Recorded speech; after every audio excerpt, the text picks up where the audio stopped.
마감 상황을 먼저 보자면 어제는 참 상승이라고 하기에도 민망할 정도의 이제 강보합 마감을 했다면 오늘은 약보합으로 마감은 했습니다. 근데 어제보다 어제 그 지수 자체가 따지자면은 그래도 조금 하락했네라는 느낌이 날 만큼의 지수 하락이었는데요.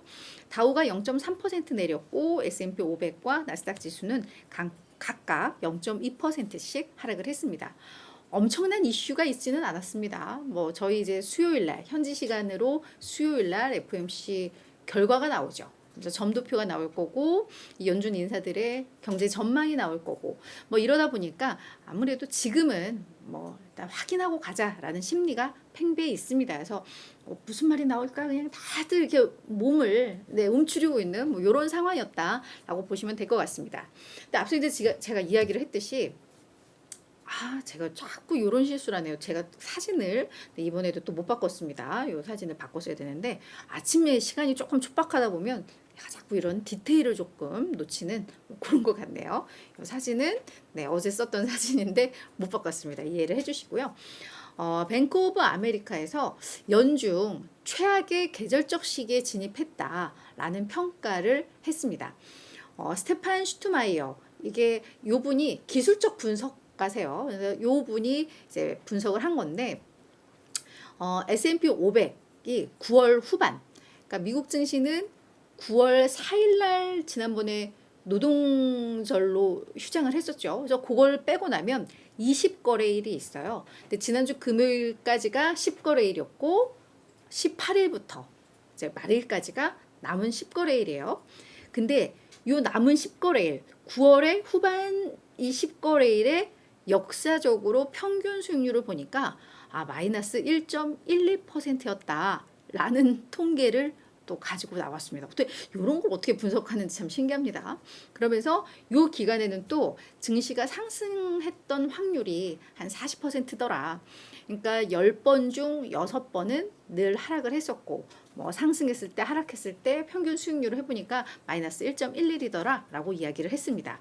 근데 9월 전반의 10일, 그러니까 지난 15일까지였겠죠. 올해는 요때 요 수익률이 역사적 평균 수익률을 밑돌면 후반 10일의 평균 수익률은 마이너스 1.66으로 하락폭이 더 크더라.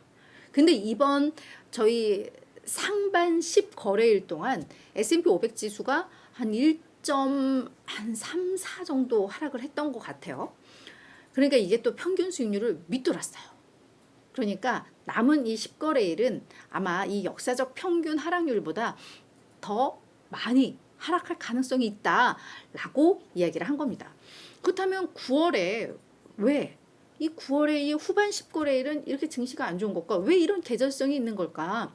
궁금하죠. 근데 그 부분에 대해서도 설명을 했는데 9월 후반부터 10월까지는 이제 기업들이 3분기 결산을 하게 되죠.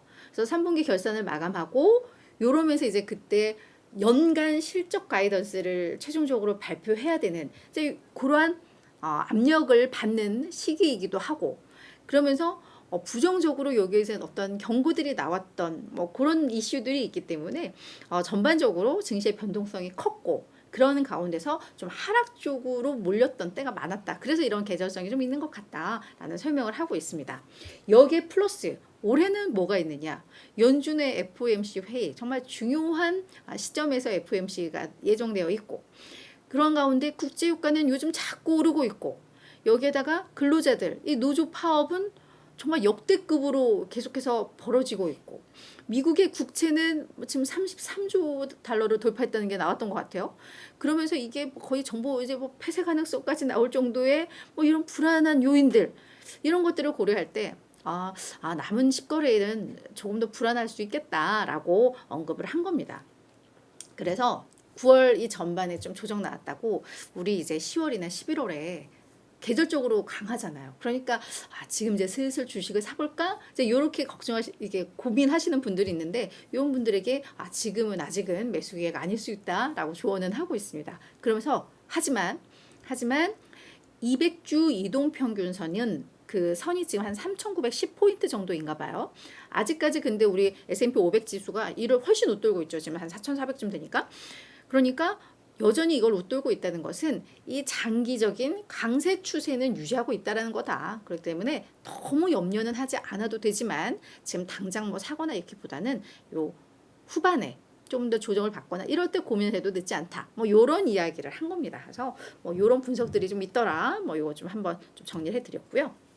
자, 이 밖에 그러면 또 오늘 어떤 이슈들이 있었는지 살펴보자면 일단 FOMC 회의에 대한 시장의 전망 이거는 99%가 동결이라고 베팅을 하고 있습니다. 그러니까 그냥 동결 가능성은 그냥 기정사실화되고 있어요. 다만 이제 그 점도표 경제 전망 여기에 이제 시장이 많이 움츠리고 있는 건데 뭐 이런 것들을 좀 반영을 하듯이 국채 시장에서는 약간 부담은 느꼈습니다. 아마 금리는 동결을 하더라도 이 발언이라던가 이런 부분에 있어서 조금 더 매파적일 수 있고 점도표상 앞으로 몇 번 더 올릴 수 있다라는 것들이 찍혀 있으면 시장에서는 부담을 느낄 수밖에 없죠. 그러니까 이런 게 아마 이 국채 시장에는 좀 반영이 된 것 같아요. 그래서 10년물 국채 금리가 4.37%로 어제 4.32%보다 많이 올랐고요. 2년물 금리도 5.09 기록하면서 어제 5.06 대비해서 더 상승을 했습니다. 이런 부분들이 오늘 지수를 약간 밑으로 끌어내렸다. 뭐 이렇게 이해를 하면 될 것 같고요.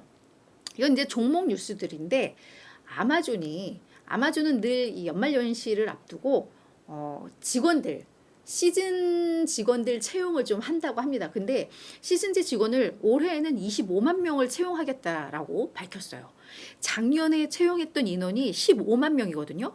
그러니까 1년 전 대비해서 지금 67%를 더 고용을 하겠다라는 겁니다. 그래서 요 지금 시즌제 직원을 보니까 뭐 정규직도 포함이 되고요. 뭐 파트타임 그리고 요 시즌에만 뭐 창고 업무, 배송 업무 할 직원들을 모집을 하는 건데 아마도 연말연시는 쇼핑 시즌이다 보니까 인력들이 더 많이 필요하겠죠. 그래서 그런 측면에서 채용을 많이 늘린 건데 이게 어떤 의미가 있냐면 단순히 이건 아마존의 이슈라기보다는 이번에 시즌제 직원 채용이 많이 좀 줄 것이다라는 우려가 있었어요. 그래서 그런 부분들이 있었지만 아마존을 보니까 이 정도면 또 괜찮은데?